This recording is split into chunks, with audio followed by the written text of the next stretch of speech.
Salut les amis, bienvenue sur Novelas Passion, la chaîne dédiée au résumé de vos telenovelas préférées. J'espère que vous allez bien et que la santé ça va, quant à moi je vais super bien. Dans cette vidéo, je vais vous faire le résumé de l'épisode 173 et 174 de votre série préférée Fleurs sauvages. Cet épisode est marqué par la mort de Ivy Aguas, et la bagarre entre les deux jaguars. Restez connectés jusqu'à la fin, pour être sûr de ne rater aucun détail. L'épisode commence avec Diego qui dit à Ivy qu'il y a des gardes partout, mais ils pensent qu'ils peuvent le faire, alors qu'elle ne s'inquiète pas, ils vont la sortir de là. Ivy le remercie, et dit qu'elle ne lâchera jamais. De l'autre côté, Damien et ses gardes arrivent chez Natalie, et espionnent sa propriété. Pendant que J-Boy sort de là, Natalie le suit et lui dit que ses cibles sont Jaguar et les Ardientés. J-Boy dit qu'il n'a pas oublié leur marché. Ensuite il s'en va, et Damien le suit avec ses hommes. De l'autre côté, Sangano dit à Rulio que tout est prêt pour la célébration du centenaire. Rulio dit qu'il faut un peu plus de garde du corps pour lui et Emilia, ils doivent rester sur leur garde contre tous les stratagèmes de Diego. Ensuite Raoul arrive, et Rulio lui demande où est-ce qu'il va. Il dit qu'il doit juste sortir pour rencontrer un client à lui. Alors Rulio s'en va, et Raoul passe un coup de fil à Diego pour savoir où est-ce qu'il est, il veut l'aider. Diego dit que c'est trop dangereux, mais Raoul dit que à l'heure actuelle ils sont les seuls à pouvoir compter l'un sur l'autre. Alors qu'il le laisse se joindre à eux. De l'autre côté, Anna dit à Camilla qu'ils n'ont toujours pas de réponse. Camilla dit qu'elle est convaincue qu'ils sont juste occupés. Anna dit qu'elle a raison, ce dont elle est absolument sûre c'est que Diego et J-Boy feront absolument tout pour retrouver Lily.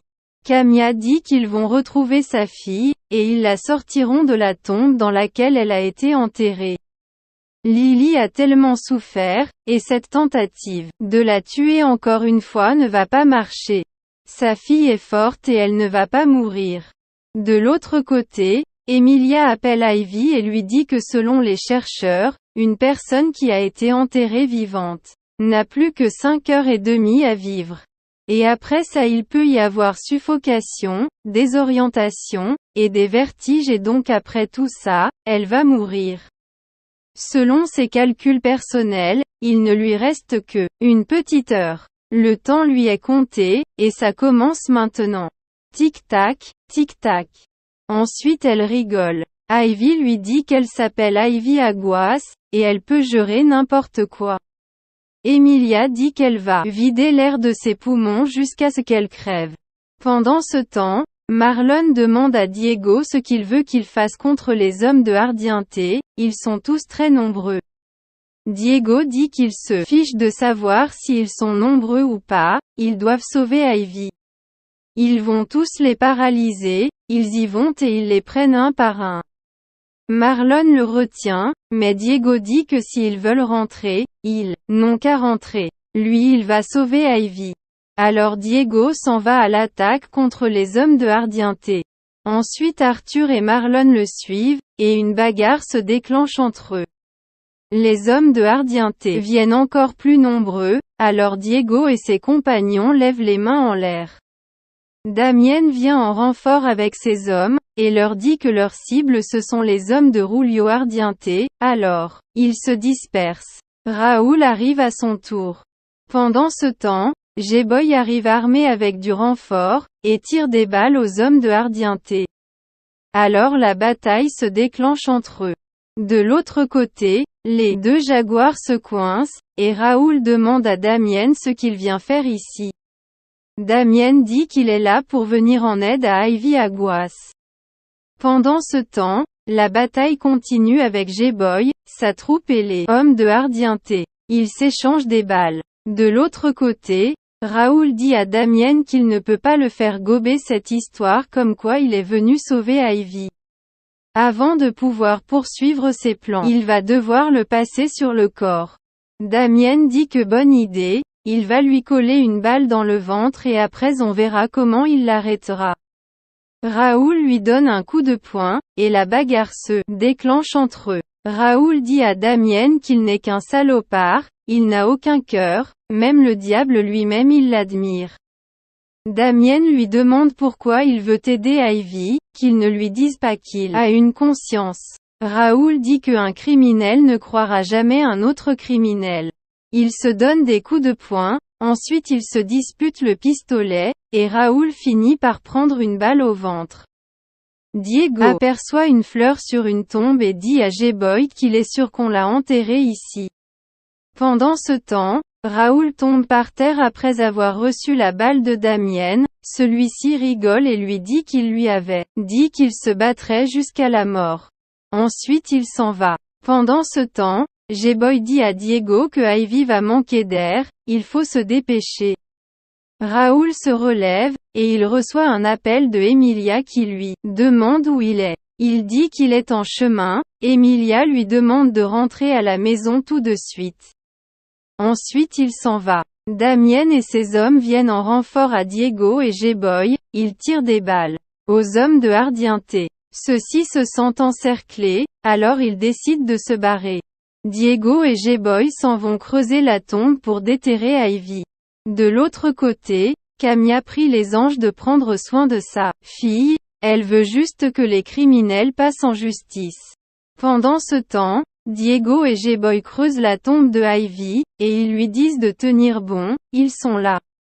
Ivy reçoit à nouveau l'appel de Emilia qui demande si elle respire encore, selon son minuteur, il lui reste 1 minute à vivre. Il faut reconnaître que dans la vie il y a toujours un gagnant, et un perdant. Et il se trouve que là, elle est la perdante. Alors au revoir, bon voyage, adieu, c'était un réel plaisir. Ensuite elle éclate de rire, et dit que c'était tellement génial, la victoire est pour elle. Les dernières secondes s'achèvent, alors, Ivy perd des forces, ensuite elle pousse son dernier soupir et ferme les yeux. Quelque temps après, Diego et G-Boy rentrent à la maison, Anna appelle Camilla, celle-ci arrive et leur demande où est Lily. Diego et G-Boy ne disent mot, et ils se mettent à pleurer.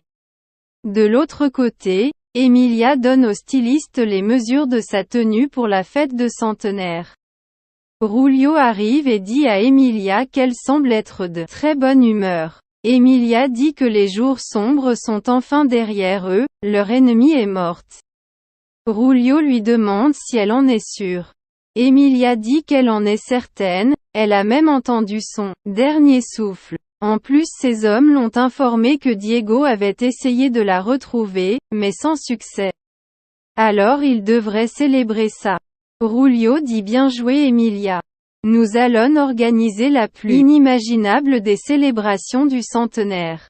Et ce sera par la même occasion un tout nouveau chapitre du règne de leur famille, et sur cette province. Ça marquera aussi un tout nouveau départ entre deux, entre père et fille. Alors ils portent un toast. Sangano arrive, et dit à Rulio que c'est le vice-gouverneur Mateo Ruiz qui a soutenu Diego et l'encouragé à les combattre. Rulio dit qu'il va s'occuper de gérer ce petit scélérat à double visage. Quelque temps après, le vice-gouverneur reçoit dans son bureau les photos de son récent échange avec Diego dans ses locaux. Ensuite Rulio arrive et lui dit qu'il a couché avec l'ennemi. Le vice-gouverneur dit que c'est son ennemi, pas le sien. Rulio dit qu'il complote contre lui avec Diego, et ça c'est un coup bas. Mateo dit que c'est Diego qui l'a approché, et il pense que c'est pour une bonne cause. Il ne l'aide pas parce qu'il veut l'atteindre, mais parce qu'il croit en ce qui est juste. Maintenant si les élections s'avèrent être truquées, il va payer pour ça. De l'autre côté, Laurine dit qu'elle a entendu que les Ardientais sont en train de préparer la grande fête de centenaire pour célébrer leur victoire. Camilla dit qu'ils ne sont que des hypocrites, si Lily était encore ici, elle ne pourrait jamais laisser passer ça. Diego dit qu'ils vont le faire pour elle, ils vont continuer à se battre, et éliminer du pouvoir Rulio Ardiente. Camilla dit qu'il a raison, ils ne vont pas le laisser s'en tirer comme ça, sinon tous les sacrifices de sa fille auront été faits en vain. De l'autre côté, Rulio dit à Matteo qu'il sait que lui aussi a fait des choses pas très correctes quand il était encore militaire. Matteo lui dit d'enquêter sur lui tant qu'il veut, mais il ne trouvera jamais rien.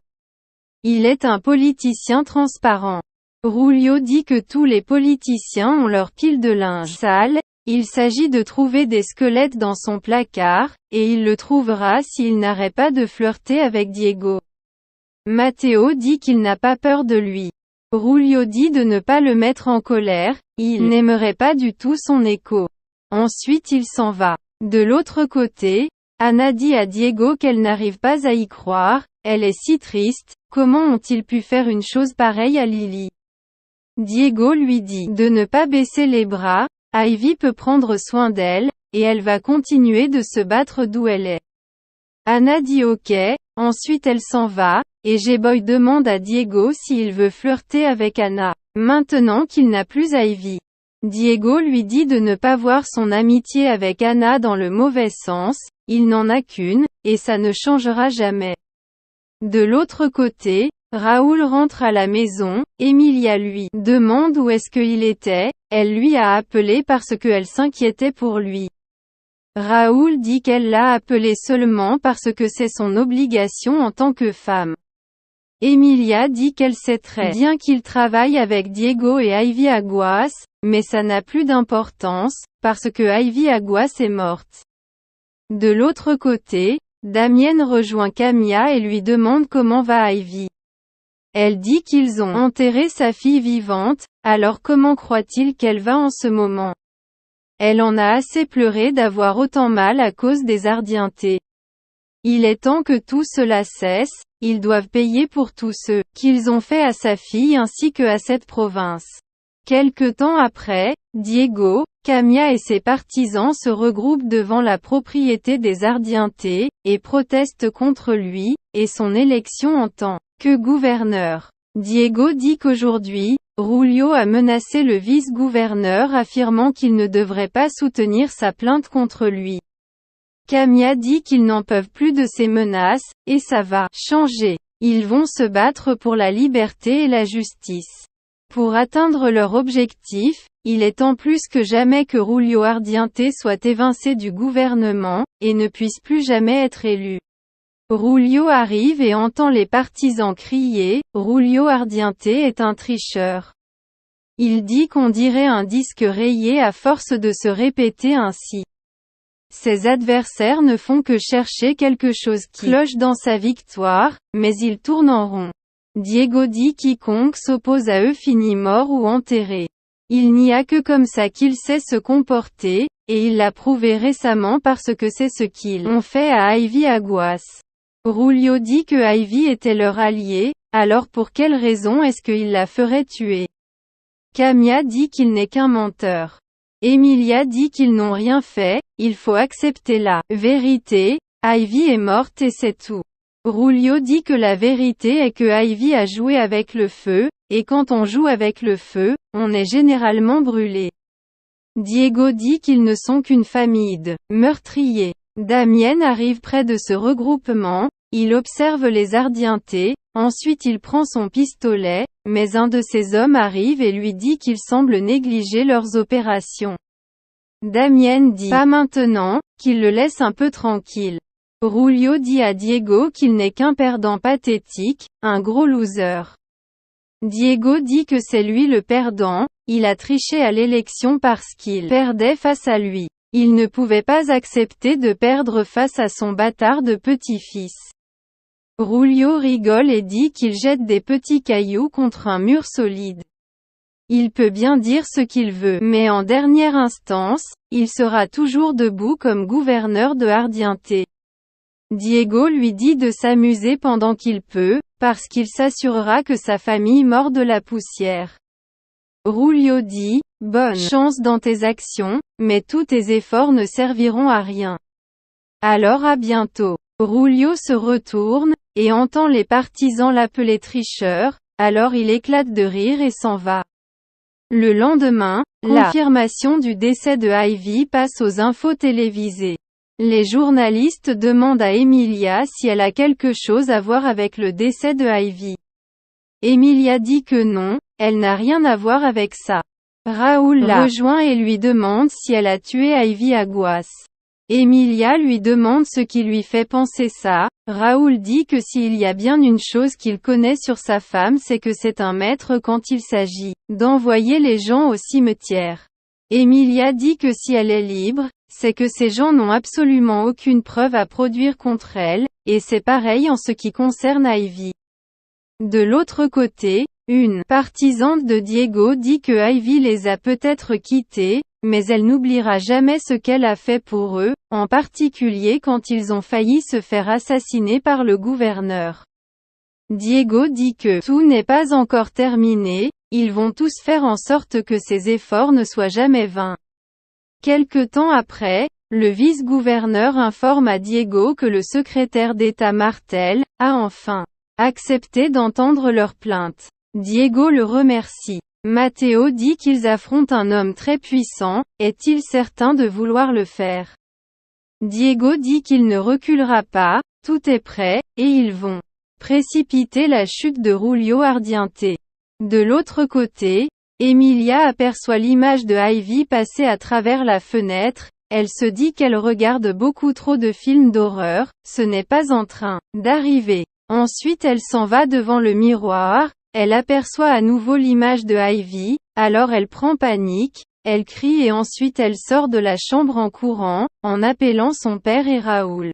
Voilà, c'est là que s'achève l'épisode 173 et 174 de votre série préférée Fleurs sauvages. À très bientôt pour une nouvelle épisode, bisous.